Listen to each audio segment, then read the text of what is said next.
Hello students, today we will study first lecture of chemical bonding.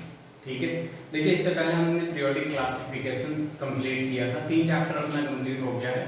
आज 4th chapter chemical bonding start करेंगे जो कि बहुत important है। ठीक है, इस चैप्टर का वेटेज कॉम्पिटिटिव एग्जाम्स में भी बहुत ज़्यादा होता है और इसमें बहुत सारे छोटे छोटे टॉपिक हैं जो कि बहुत ज़्यादा इंपॉर्टेंट है। सबसे पहले हम जब बात करते हैं केमिकल बॉन्डिंग में, तो कॉजेज ऑफ केमिकल बॉन्डिंग या फिर यूं कह लीजिए बॉन्ड क्या होता है। ठीक है, जैसे कि आपको पता है कि कोवेलेंट बॉन्ड, आयनिक बॉन्ड, तो वहां पे जो force of attraction between two elements, two atom जो होता है उसे क्या कहते हैं, हम बॉन्ड कहते हैं। ठीक है, और केमिस्ट्री में इसे हम क्या कह देते हैं, केमिकल बॉन्ड कह देते हैं और उस प्रोसेस के केमिकल बॉन्डिंग कहते हैं। ठीक है, अगर हम कॉजेज ऑफ केमिकल बॉन्डिंग देखें, ठीक है, कॉजेज ऑफ केमिकल बॉन्डिंग, ठीक है, तो यहाँ पे क्या होता है, causes of chemical bonding to achieve noble gas configuration या फिर इनर्ट गैस कॉन्फ़िगरेशन। ठीक है, सबसे पहले यही रूल दिया गया था, यही था कि कॉजेज ऑफ केमिकल बॉन्डिंग जो है वो to achieve noble gas configuration या फिर to achieve inert gas configuration. बाद में देखा गया कि ये जो ऑक्टेट रूल होता है, ठीक है, सबसे पहले मैं लिख देता हूँ, to achieve noble gas configuration, noble gas configuration. और ये जो नोबल गैस क्या होते हैं, आपके इनर्ट गैस जो होते हैं, इनर्ट गैस, ठीक है, जिसको इनर्ट गैस भी कहा जाता है। ठीक है, इसमें क्या क्या होते हैं आपके, helium, neon, argon, krypton, xenon और फिर आ जाता है आपका रेडॉन। ठीक है, अब देखिए ये क्रिप्टन है। ठीक है, इस हीलियम को छोड़ के यहाँ पे अगर इसका कॉन्फ़िगरेशन करें लास्ट सेल का, तो यहाँ क्या आएगा, 2s2 2p6। ठीक है, आप पूरा कर सकते हैं, -2 2s2 2p6, तो ये पूरा ही आएगा। ठीक है, यहाँ पे अगर हम आर्गन का करते हैं तो यहाँ क्या आएगा, 3s2 3p6। यहाँ पे क्रिप्टन का करते हैं तो यहाँ क्या आएगा, 4s2 4p6।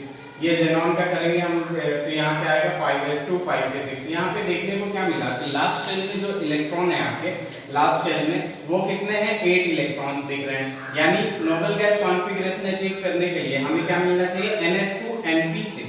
ठीक है, ns2np6। तो सबसे पहले यही था आपको कि कॉजेज ऑफ केमिकल बॉन्डिंग जो है to achieve noble gas configuration, क्या है, to achieve noble gas configuration. लेकिन बाद में हमने देखा जेनॉन वगैरह या फिर बहुत सारे ऐसे कंपाउंड है जिनके लास्ट शेल में 10 इलेक्ट्रॉन्स, मोर देन 10 इलेक्ट्रॉन्स भी आ रहे थे, मोर देन 8 इलेक्ट्रॉन्स और लेस देन 8 इलेक्ट्रॉन्स भी आ रहे थे। ठीक है, तो ये वहां फेल्ड हो गया। ठीक है, तो इसको जो कनेक्शन दिया गया कि कॉजेज ऑफ केमिकल बॉन्डिंग जो होता है वो होता है to lower its potential energy. ठीक है, क्या होता है, to lower its potential energy, to lower its potential energy, potential energy.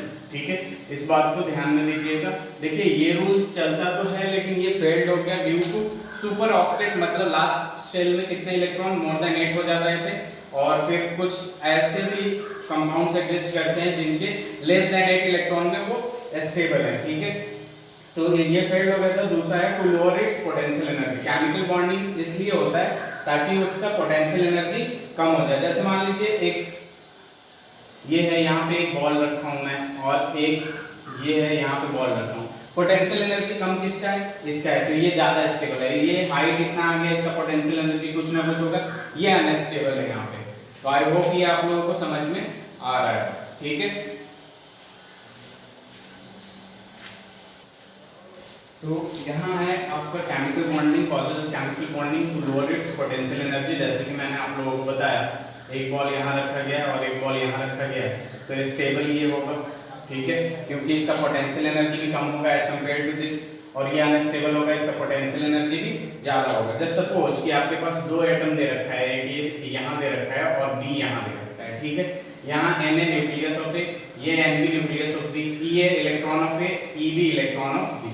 ठीक है, अब देखिए यहाँ क्या होगा कि आपका NaNb, ठीक है, और यहाँ EaEb, इन दोनों में क्या होगा, रिपल्सन होगा। क्या होगा, रिपल्सन होगा। अगर वही देखें NaEa और NaEa NaEb और NbEa, ठीक है, यानी देखिए इसका जो न्यूक्लियस है, इसके इलेक्ट्रॉन से अट्रैक्शन, ठीक है, और इसका जो इलेक्ट्रॉन है इसके न्यूक्लियस से अट्रैक्शन, मतलब बात तो वही सेम है। और इसका जो न्यूक्लियस है इसके इलेक्ट्रॉन से अट्रैक्शन, ठीक है। तो यहाँ देखिए ये लाइक है, पॉजिटिव पॉजिटिव रिपल्सन होगा और यहाँ क्या होगा, अट्रैक्शन होगा, ठीक है। इस बात को ध्यान दीजिए। तो यहाँ अट्रैक्शन होगा। अगर बॉन्ड फॉर्मेशन होता है इसका मतलब जो फोर्स ऑफ अट्रैक्शन है वो ग्रेटर देन किससे, रिपल्सन से। तो बॉन्ड तभी फॉर्म होगा, ठीक है, जब फोर्स ऑफ अट्रैक्शन जो होगा वो greater than force of repulsion होगा, ठीक है। इसमें एक ग्राफ आता है आपका पोटेंशियल एनर्जी और आर के बीच का। तो ये ग्राफ ऐसे होगा, ठीक है। जैसे जैसे डिस्टेंस बढ़ाएंगे हमारा पोटेंशियल एनर्जी, देखिए आर जो है इंफिनिटी, क्योंकि एटम बहुत छोटे होते हैं, ठीक है, तो उनके लिए इंफिनिटी 100 सेंटीमीटर 200 सेंटीमीटर भी हो जाता है, ठीक है। तो पोटेंशियल एनर्जी यहाँ किधर जा रहा है, आपके जीरो की तरफ जाएगा, ठीक है। जैसे जैसे आर इंक्रीज करेंगे आपका पोटेंशियल एनर्जी किधर एक्सटेंड होगा, जीरो की तरफ एक्सटेंड होगा। अब देखिए पोटेंशियल एनर्जी मिनिमम कहाँ है आपका, यहाँ पे है पोटेंशियल एनर्जी मिनिमम, यहाँ पे है आपका PE mean, potential energy minimum यहाँ पे है आपका। तो ये आर नॉट ले लीजिए यहाँ तक, ये वाला जो डिस्टेंस होगा ये क्या होगा आपका, बॉन्ड लेंथ होगा, क्या होगा, बॉन्ड लेंथ होगा, ठीक है। तो एक बात हमेशा ध्यान में रखिएगा, स्टेबिलिटी कहाँ से मिलता है, जो जितना ज्यादा पोटेंशियल एनर्जी, ठीक है, जिसमें जितना कम पोटेंशियल एनर्जी होता है, ठीक है, उसमें उतना ज्यादा स्टेबल होता है, ठीक है। और बॉन्ड फॉर्मेशन टाइम, जैसे बॉन्ड फॉर्म होता है एनर्जी रिलीज होती है, ठीक है, उससे वो जितना ज्यादा एनर्जी रिलीज होगा वो उतना ज्यादा स्टेबल होगा, ओके। अब हम यहाँ बात करेंगे आयनिक कंपाउंड की, जिसको हम इलेक्ट्रोवैलेंट कंपाउंड भी कहते हैं, और उसकी प्रॉपर्टीज की बात करेंगे, ठीक है, बहुत ही आसान है। अब यहाँ बात करते हैं आयनिक कंपाउंड या इलेक्ट्रोवैलेंट कंपाउंड। आयनिक कंपाउंड का जो दूसरा नाम है इलेक्ट्रोवैलेंट कंपाउंड कहते हैं, ठीक है।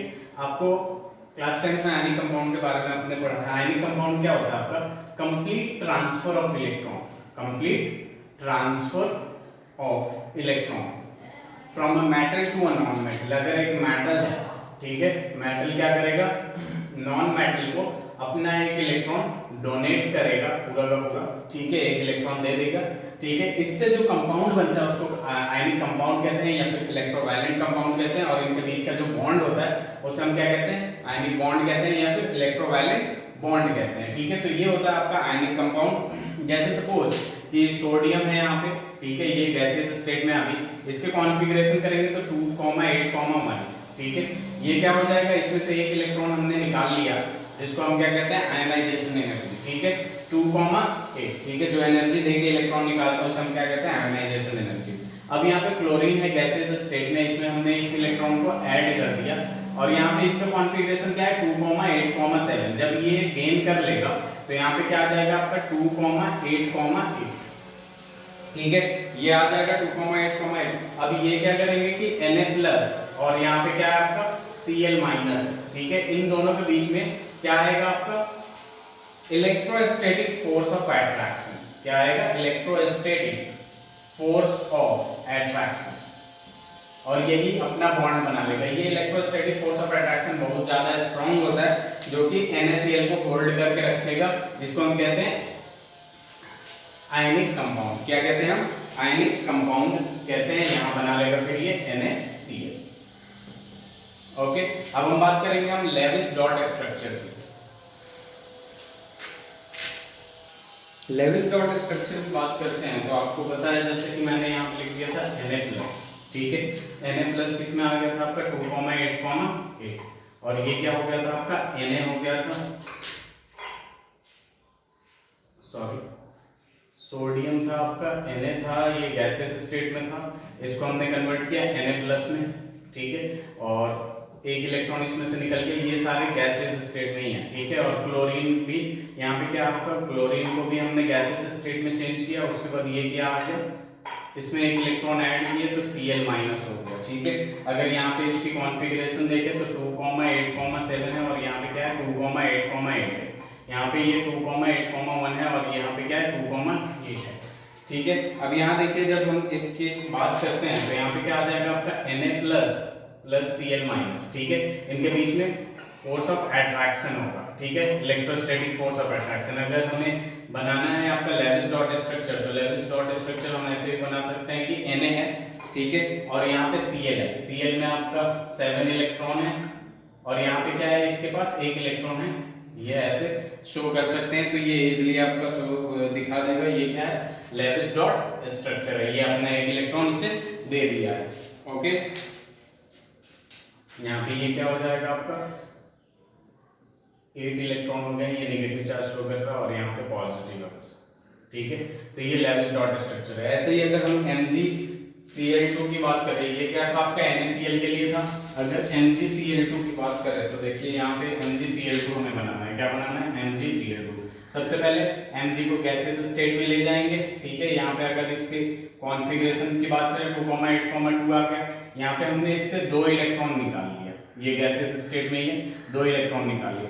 अब क्लोरीन को लिया हमने, इस 2 इलेक्ट्रॉन को फिट करने के लिए एक क्लोरीन 1 ही इलेक्ट्रॉन लेगा, तो यहाँ पे 2 इलेक्ट्रॉन आएगा, ठीक है। ये 2,8,7 है, यहाँ पे क्या होगा 2 इलेक्ट्रॉन ऐड कर दिया हमने, ये क्या हो जाएगा 2Cl-, ये किसमें आपके गैसियस स्टेट में ही है, ठीक है। अब यहाँ पे क्या हो जाएगा आपका कि यहाँ पे क्लोरीन जो है, ठीक है, ऐसे इसके पास 2 इलेक्ट्रॉन है, ठीक है, और यहाँ पे 2 क्लोरीन है, ठीक है, और यहाँ पे क्या लगा हुआ है, या एक एक अलग अलग कर देते हैं, क्लोरीन क्लोरीन है, सबके पास, दोनों के पास कितना इलेक्ट्रॉन है, 7 इलेक्ट्रॉन है, 7 इलेक्ट्रॉन है, ठीक है। ये क्या करेगा, ये अपना 1 इलेक्ट्रॉन इसे दे देगा और 1 इसे दे देगा, तो ये बना लेगा आपका Mg+2, ठीक है, और यहाँ फोर्स ऑफ अट्रैक्शन रहेगा Cl2, -2 है, -1 ही दीजिए, ठीक है, क्योंकि 2 इलेक्ट्रॉन है। तो यहाँ पे जो होगा ये होगा इसका इलेक्ट्रॉन डॉट स्ट्रक्चर, ये वाला पार्ट कौन सा है, इलेक्ट्रॉन डॉट स्ट्रक्चर, ठीक है। इसको ऐसे भी लिख सकते हैं आप लोग Mg+2 और Cl में ऐसे, ये वाला Mg का है और दूसरा ऐसे भी लिख सकते हैं, ठीक है। तो ये इलेक्ट्रॉन डॉट स्ट्रक्चर, इलेक्ट्रॉन नहीं sorry Lewis dot structure of MgCl2, और इससे पहले Lewis dot structure of NaCl था, ठीक है। इसके बाद हम बात करेंगे इलेक्ट्रोवैलेंसी की, ठीक है। देखिए इलेक्ट्रोवैलेंसी क्या होता है कि loss and gain of electron, number of electron loss या फिर गेन, ठीक है। हम यहाँ इलेक्ट्रोवैलेंसी की जब बात करते हैं, ठीक है, ये बहुत इंपॉर्टेंट है आपका इलेक्ट्रोवैलेंसी। यहाँ इलेक्ट्रोवैलेंसी की बात करते हैं तो ये क्या होता है, नंबर ऑफ इलेक्ट्रॉन लॉस्ट और गेन, ठीक है, कितना लूज किया और कितना गेन किया, ठीक है। इसको पॉजिटिव में ही लिखते हैं, निगेटिव में नहीं लिखते हैं, ले रहा है या दे रहा है, ठीक है। जैसे आपको अगर ग्रुप 1 की बात करें, ग्रुप 1 में क्या हो जाता है आपका लिथियम, सोडियम, पोटेशियम, तो ये यहाँ पे जब इलेक्ट्रोवैलेंसी की इसकी बात होती है ईवी से रिप्रेजेंट कर देता हूं मैं इसे, ठीक है। तो यहाँ पे ये क्या करेगा, 1 इलेक्ट्रॉन लूज करेगा, तो यहाँ क्या आएगा 1 आएगा। जब हम ग्रुप 2 की बात करते हैं, ठीक है, तो यहाँ पे क्या आएगा आपका बेरिलियम वगैरह, मैग्नीशियम, कैल्शियम, ये सारी चीजें आएंगी। तो ये 2 इलेक्ट्रॉन लूज करता है, इसका इलेक्ट्रोवैलेंसी कितना होगा 2 होगा, ठीक है। जबकि हम बात करते हैं यहाँ पे थर्ड की बात करते हैं, यानी 3 to 12 ग्रुप कौन सा होता है आपका 18 ग्रुप होता है, ठीक है। तो ये जो 3rd to 12 ग्रुप जो होता है, ठीक है, इसकी बात नहीं करेंगे क्योंकि ये डी ब्लॉक होता है और इनके जो इलेक्ट्रोवैलेंसी होते हैं या फिर ऑक्सीडेशन स्टेट कह लीजिए या फिर इलेक्ट्रॉन जो लूज करने की टेंडेंसी होती है वो वेरिएबल होती है, ठीक है, वो फिक्स नहीं होती है। जैसे आयरन का ही ले लीजिए, वो कभी +2 में एग्जिस्ट करता है या +3 में एग्जिस्ट करता है डिपेंडिंग अपॉन द कंपाउंड, ठीक है।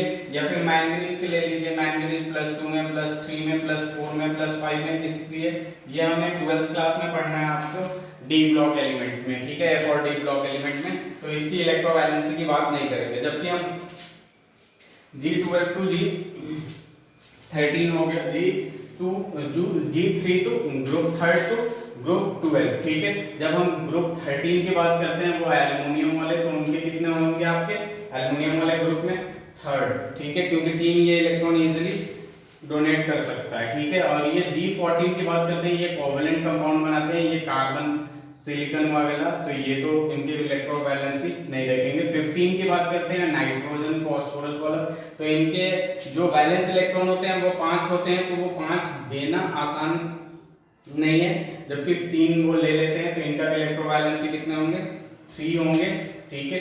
यहाँ देखिए ये एल्युमिनियम का भी 3 आ रहा है, इसका भी 3, ये एल्युमिनियम 3, लूज करेगा, ये गेन करेगा, ठीक है। J16 की बात कर रहे हैं ऑक्सीजन वाले ग्रुप का, वो सही से hippo oxygen, sulphur, selenium, tellurium, ठीक है, पोलोनियम। तो यहाँ पे क्या हो जाएगा, ये 6 वैलेंस इलेक्ट्रॉन है तो 2 इजीली गेन कर सकता है। G17 ग्रुप 17 की बात करते हैं, फ्लोरीन, क्लोरीन, ब्रोमीन, आयोडीन वाले की, ठीक है। तो इसके वैलेंस इलेक्ट्रॉन 7 है तो 7 देना टफ है एज कंपेयर टू 1 लेना, तो इसके इलेक्ट्रोवैलेंसी कितना आ जाएगा 1। और G18 की तो बात नहीं करेंगे, ये नोबल गैस है और ये स्टेबल होता है, ठीक है।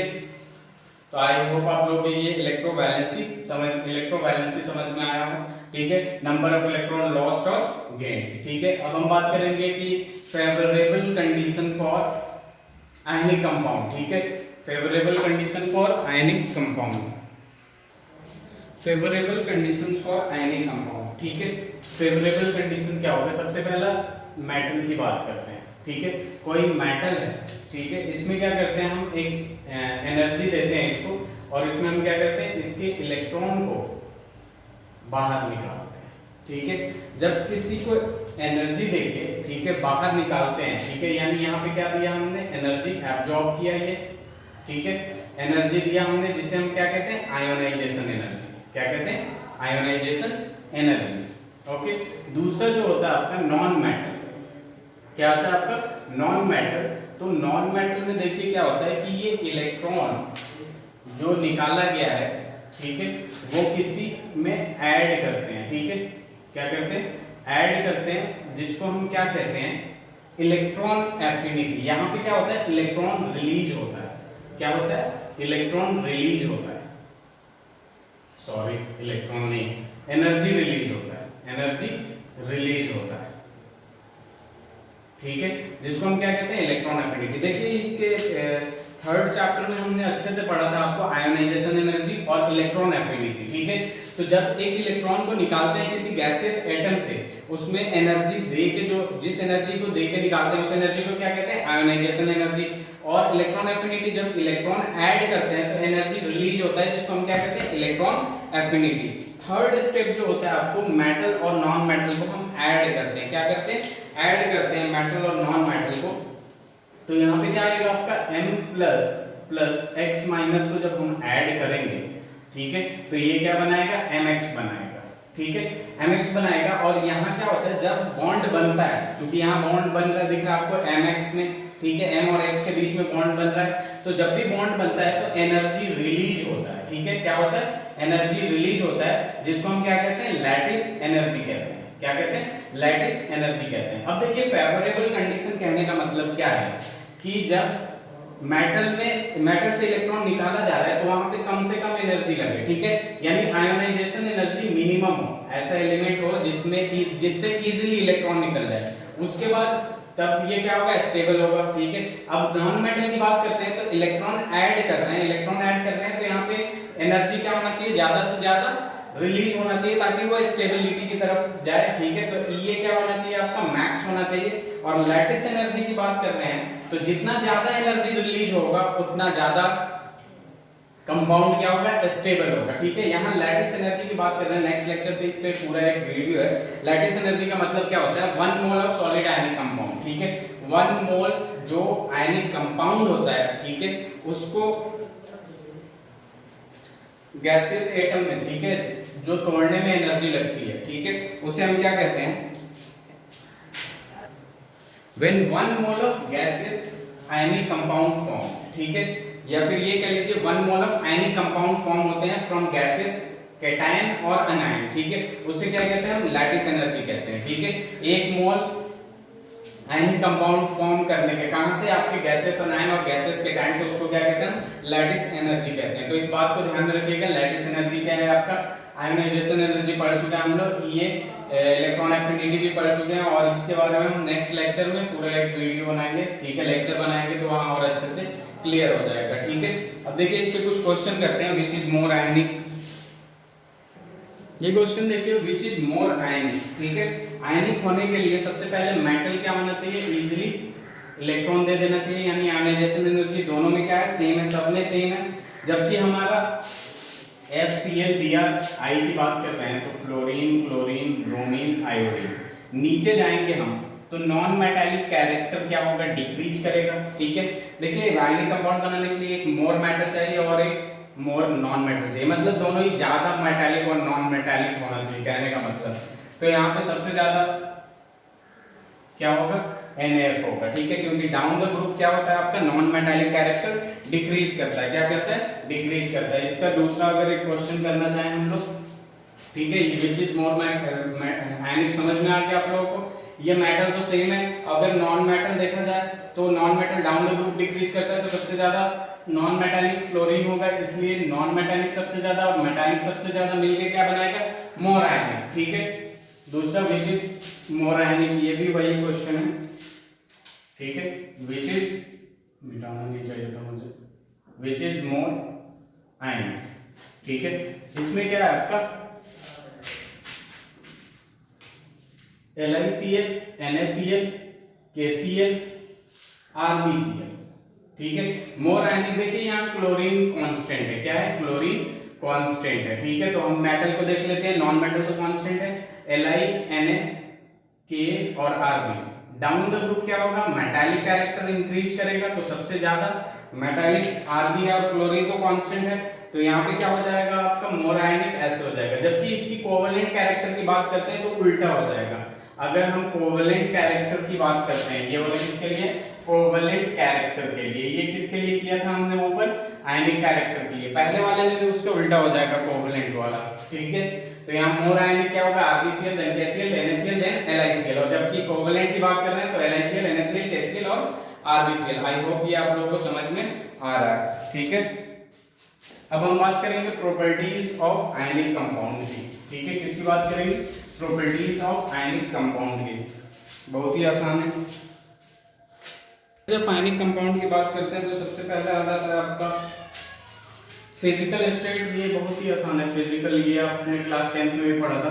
फिजिकल स्टेट कैसा होता है आपका, सॉलिड होता है। ठीक है, सॉलिड क्यों होता है, force of electrostatic force of attraction इतना ज्यादा होता है कि उसके जो मॉलिक्यूल्स होते हैं, एटम्स होते हैं, वो टाइटली पैक्ड होते हैं, जिसकी वजह से आपका जो फिजिकल स्टेट होता है वो सॉलिड हो जाता है। Melting point and boiling point भी सॉलिड के होने की वजह से हाई होता है। ठीक है, उसके बाद बात करते हैं हम लोग कंडक्टिविटी की। तो यहाँ देखिए कंडक्टिविटी में क्या हो जाता है आपका कि जब ये सॉलिड स्टेट में होता है, ठीक है, कंडक्टिविटी का मतलब क्या हो जाता है कि जब सॉलिड स्टेट में होता है तो क्या होता है कि कंडक्टिविटी की बात करते हैं, वह सॉलिड स्टेट में आपका do not conduct electricity, do not conduct. ठीक है, ये कंडक्ट नहीं करता। ठीक है, जबकि हम बात करते हैं इन मोल्टेन स्टेट, ठीक है, मोल्टेन स्टेट या फिर एक्वस स्टेट, ठीक है, या फिर उसमें थोड़ा सा पानी डाल दीजिए। ठीक है, ये कंडक्ट करने लगता है, इट कंडक्ट्स। ठीक है, ये क्यों करता है ऐसा कि देखिए सॉलिड स्टेट में क्या होता है, टाइटली पैक्ड होने की वजह से इलेक्ट्रॉन जो होते हैं वो फ्री नहीं होते। ठीक है, जिसके वजह से क्या करता है, कंडक्टिविटी नहीं होती। ठीक है, फ्री नहीं होते। कंडक्टिविटी कब होती है, जब इलेक्ट्रॉन फ्लो करे। ठीक है, और फ्लो करने के लिए थोड़ा सा जगह चाहिए। ठीक है, कहने का मतलब समझिए कि इलेक्ट्रॉन फ्री नहीं होने की वजह से वो सॉलिड स्टेट में कंडक्ट नहीं करते हैं, जबकि मोल्टेन स्टेट में इलेक्ट्रॉन फ्री हो जाते हैं या एक्वस स्टेट में इलेक्ट्रॉन फ्री हो जाते हैं और इजीली कंडक्ट करने लगते हैं। ठीक है, तो आज के लेक्चर के लिए इतना काफी है। Thank you so much. Next lecture में हम लैटिस एनर्जी पढ़ेंगे।